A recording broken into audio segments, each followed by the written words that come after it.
If you do a search on the internet for the phrase, have a heart, you're going to be amazed at the vast diversity of things using that appeal to your emotions.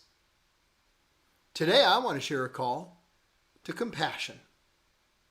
Welcome to Mornings with Bishop Robert. Thanks for joining me. You know, you're always welcome here. My goal is to introduce people to the Jesus they never knew, but then help them get to know him and his word personally and better. So if our time together today speaks to your heart, let me invite you to like, subscribe, and then also share this with a friend. Well, that search for have a heart brings up a long list of results. At one end of the spectrum, there's a charity by that name, dedicated specifically to helping children with childhood cancer. Another volunteer group using that name helps failing students in their community. Also, a puppy rescue volunteer group will show up. Several marijuana shops operating under the Have a Heart brand, though I'm missing the connection there. And there's even a full line of animal traps that only trap and do not kill the animal. Well, our verse today is an instruction to have a heart. It says, you must be compassionate, just as your Father is compassionate. Now that word, compassion, literally means suffering with another. See, when we choose to be compassionate, we're choosing to allow ourselves to feel the pain that another person is going through. And make no mistake, compassion is a choice. We live in a world where we're bombarded by images of pain and suffering every day. The natural reaction to that is to become calloused. Kind of build a wall around your heart. I mean, it's not possible for a person to emotionally engage with all the pain we see, both digitally and in real life. But we must never allow the fact that we can't do everything make us comfortable with doing nothing. Paul's very clear in his instruction. You must be compassionate. You must be. We simply cannot hide behind the walls of our hearts and choose not to engage. That's a temptation. It's one I battle.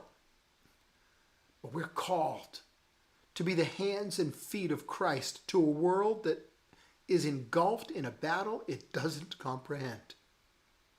There's an enemy who's determined to steal and kill and destroy, and the world doesn't see him and his forces at work. So he's got the advantage of stealth. You know, as I wrote this devotional, I was sitting just across the street from one of the more popular museums in Washington, D.C., the International Spy Museum. Every nation in the world uses spies to accomplish its missions, the ones that require secrecy and cover to accomplish. Whether gathering intelligence for future operations or conducting covert missions to accomplish specific goals, there is a distinct advantage that is had by operating under the radar of your enemy. This is a strategy our enemy uses. However, we who know Christ are aware of the spiritual warfare we're engaged in.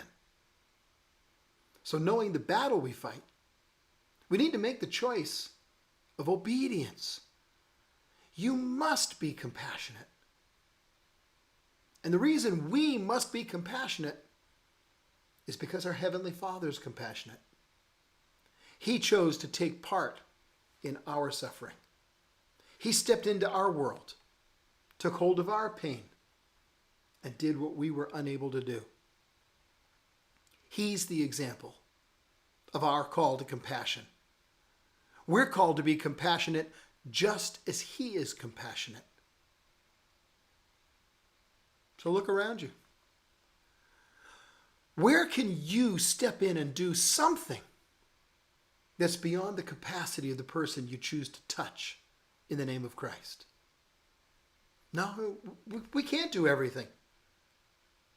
But we can't do nothing. Not if we're going to be obedient disciples. We must be compassionate, just as our Father is compassionate. Friends, that's all the time we've got this morning. Could you show compassion? Help me introduce people to the Jesus they never knew. Then help them get to know him and his word personally and better. Would you please like this video? It really will help more people see it. Even if you liked the one yesterday and the day before, click like on this one today. Hey, while you're clicking, click subscribe so we can get together every day. And one more thing. Share this video with a friend, would you? Because as you do, makes you part of the team, touching hearts all over the world with the love of Jesus. Thanks for helping.